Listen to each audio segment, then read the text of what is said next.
केबे हेले ज्योति को पाखे बसैचु राजेश को दीपद मीठा कथा कहीचु पिला को केबे स्नेह रे कोलू को नहींचु तोते तो ए घरे केही केबे बहु बोली भाबी नाहंती मु पचारुची स्नेह रे केबे हेले मते तू मां बोली डाकिचु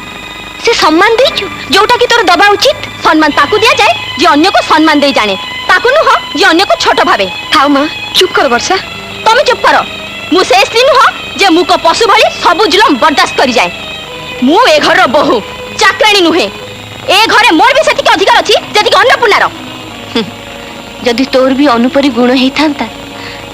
ताहले आज एमिति दिन देखिवा को पड़ी न थांता हां एमिति कोन गुण अछि अलक्षरे पाखरे मु भी टिके सुने तम हरे ह करिबा दिन राति तम खोसामत करिबा तम गोड़ चिपिबा एया ना मुहा संभारी कथावार्ता कर भाउज तुम मन रे छोट मानक प्रति स्नेह न थाई पारे अंत बड़ मानक तो असम्मान करनी जदि बड़क हृदय सानक प्रति स्नेह नाही ममता नाही ताहले सानक